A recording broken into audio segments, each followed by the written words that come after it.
Well, hey there, and welcome to another session of our Great Personalities of the Bible Study. Today we're going to be looking at the amazing story and life of Ruth. Now, a little background about Ruth. The book of Ruth tells of a young Moabite widow who, out of love for her widowed Israelite mother-in-law, abandoned her own culture, declaring, "Your people shall be my people, and your God my God." Though she was destitute and needing to rely on the kindness of others, Ruth's disposition and character captured the attention of a man named Boaz, a close relative of her deceased husband. Boaz fulfilled the role of kinsman redeemer and took Ruth as his wife. Ruth serves as a wonderful example of God's providential care of his people and of his willingness to accept Gentiles who seek him. Ruth was an ancestor of Christ. This is amazing to know. Now, the author of the book of Ruth is unknown, but the genealogy at the end suggests that it was written during or after the time of King David.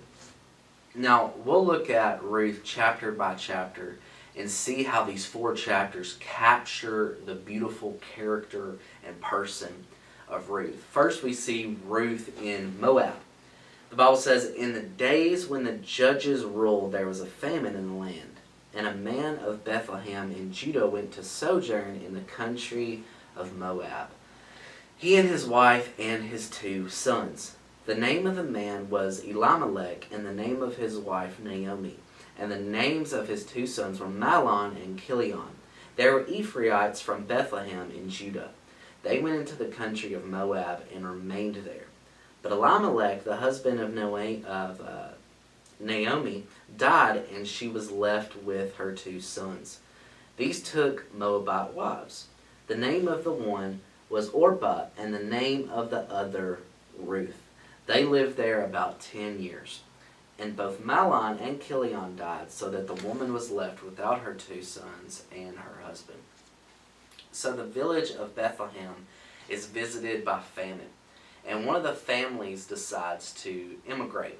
And it consists of a man, Elimelech, his wife Naomi, and their 2 sons. And they come into a land of Moab, a transition which means much more than a modern immigration from England to, say, America. See, England and America are divided by the Atlantic, but Israel and Moab were separated by something to which the Atlantic is but a mill pond, a difference in religion. To the Jew, there was no land so distant as the land of a foreign worship. See, he measured all distance by the distance from his God. It was therefore a tremendous voyage which was taken by this family of Bethlehem.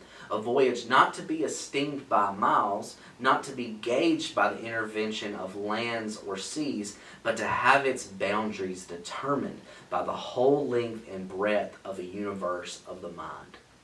See, there seems to be no absolute necessity why Elimelech should leave his home. Others tided over the period of distress, and so might he.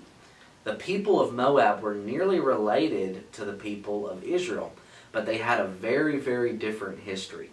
They were descendants of Lot, remember, the nephew of Abraham. But they had ceased to be the heirs of the covenant and of the promises. The pure faith that had grown up in the tents of Abraham, Isaac, and Jacob, which had blossomed forth into splendor in the days of Moses, had among the Moabites dwindled away and decayed and died. All that was noble in the old faith had completely disappeared.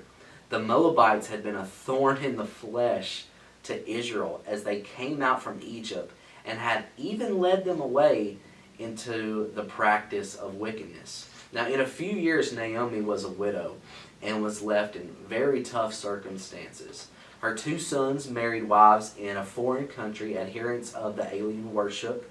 Very soon, these young men also sank by the wayside, weary with the burden and the heat of noonday toil, and, like their father, they left nothing. To all appearance, Naomi was desolate. Husband and children were gone. Poverty was extreme. The place of sojourn was a land of strangers. The voices of the old sanctuary were silent. Her heart and spirit were broken. Her conscience was up in arms. The God of her fathers, she felt, had deserted her. For her dissertation of him, she must retrieve the past. She must go back to the old soil, back to her God. And that's where we see, secondly, we see them go back to Bethlehem. The Bible says, so the two of them went on until they came to Bethlehem. And when they came to Bethlehem, the whole town was stirred because of them. And the woman said, is this Naomi? She said to them, do not call me Naomi, call me Mara, for the Almighty has dealt very bitterly with me. I went away full, and the Lord has brought me back empty. Why call me Naomi, when the Lord has testified against me, and the Almighty has brought calamity upon me? So Naomi returned, and Ruth the Moabite, her daughter-in-law, with her, who returned from the country of Moab. And they came to Bethlehem at the beginning of barley harvest.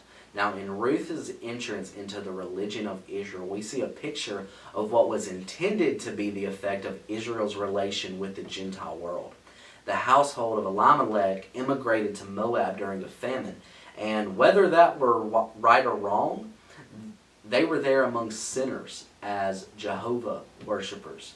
They were meant to be missionaries, and in Ruth's case, the purpose was fulfilled. She became the first fruits of the Gentiles. And we see not too long after this that she meets her soon-to-be husband, Boaz. The Bible says, now Naomi had a relative of her husband's, a worthy man of the clan Elimelech, whose name was Boaz. And Ruth the Moabite said to Naomi, let me go to the field and glean among the ears of grain after him in whose sight I shall find favor. And she said to her, go, my daughter. So she set out and went and gleaned in the field after the reapers. And she happened to come to the part of the field belonging to Boaz, who was of the clan of Elimelech. And behold, Boaz came from Bethlehem. And he said to the reapers, the Lord be with you. And they answered, the Lord bless you. Then Boaz said to his young men who was in charge of the reapers, whose young woman is this? And the servant who was in charge of the reapers answered, she is the young Moabite woman who came back with Naomi from the country of Moab. She said, please let me glean and gather among the sheaves after the reapers. So she came, and she has continued from early morning until now, except for a short rest. Then Boaz said to Ruth, now listen, my daughter, do not go to glean in another field or leave this one, but keep close to my young woman. Let your eyes be on the field that they are reaping, and go after them. Have I not charged the young men not to touch you? And when you are thirsty, go to the vessels and drink what the young men have drawn. Then she fell on her face, bowing to the ground, and said to him, why have I found favor in your eyes, that you should take notice of me, since I am a foreigner? But Boaz answered her, all that you have done for your mother-in-law since the death of your husband has been fully told to me, and how you left your father and mother and your native land and came to a people that you did not know before. The Lord repay you for what you have done, and a full reward be given you by the Lord, the God of Israel, under whose wings you have come to take refuge. Then she said, I have found favor in your eyes, my Lord, for you have comforted me and spoken kindly to your servant, though I am not one of your servants.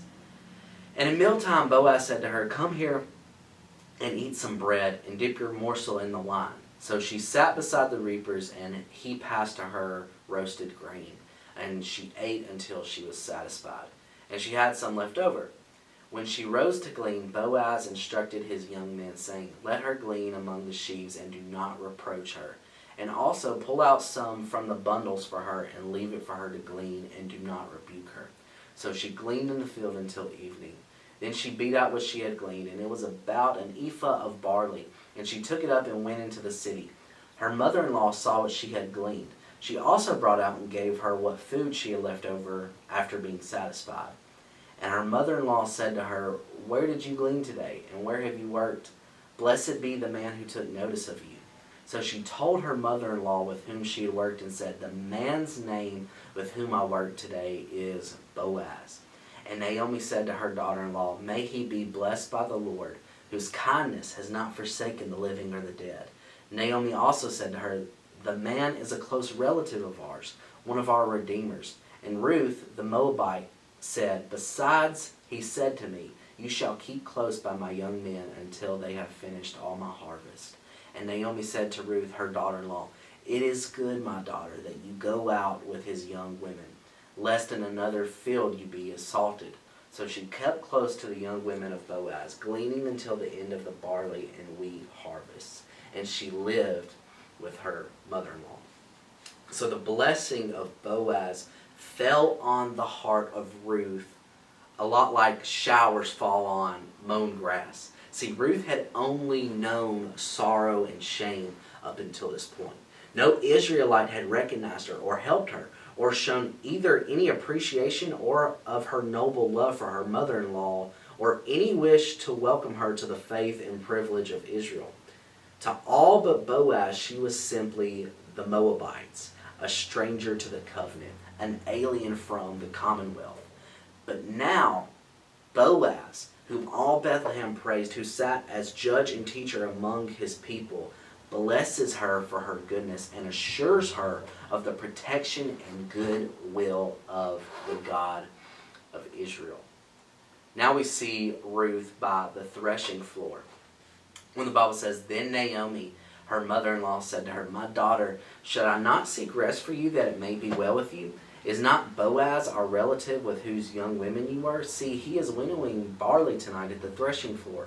Wash therefore and anoint yourself, and put on your cloak, and go down to the threshing floor. But do not make yourself known to the man until he finishes eating and drinking.'" Now we're going to skip down a little bit and see how the story wraps up. And really the main part of the story of Ruth and how we see God work through Ruth and through her meeting Boaz. The Bible says, "Now Boaz had gone up to the gate and sat down there, and behold, the Redeemer of whom Boaz had spoken came by. So Boaz said, 'Turn aside, friend, sit down here.' And he turned aside and sat down. And he took 10 men of the elders of the city and said, 'Sit down here.' So they sat down. Then he said to the Redeemer, 'Naomi, who has come back from the country of Moab, is selling the parcel of land that belonged to our relative Elimelech. So I thought I would tell you of it and say, Abide in the presence of those sitting here and in the presence of the elders of my people.'" Now this was the custom in former times in Israel concerning redeeming and exchanging. To confirm a transaction, the one drew off his sandal and gave it to the other. And this was the manner of attesting in Israel. So when the Redeemer said to Boaz, "Buy it for yourself," he drew off his sandal. Then Boaz said to the elders and all the people, "You are witnesses this day that I have bought from the hand of Naomi all that belonged to Elimelech and all that belonged to Chilion and to Mahlon. Also Ruth the Moabite, the widow of Mahlon, I have bought to be my wife, to perpetuate the name of the dead in his inheritance, that the name of the dead may not be cut off from among his brothers and from the gate of his native place. You are witnesses this day." Then all the people who were at the gate and the elders said, "We are witnesses. May the Lord make the woman who is coming into your house like Rachel and Leah, who together built up the house of Israel. May you act worthily in Ephraim, and be renowned in Bethlehem. And may your house be like the house of Perez, whom Tamar bore to Judah, because of the offspring that the Lord will give you by this young woman." And then we see that Ruth and Boaz marry. And verse 13 says, "So Boaz took Ruth, and she became his wife, and she bore a son. Then the woman said to Naomi, 'Blessed be the Lord, who has not left you this day without a redeemer, and may his name be renowned in Israel.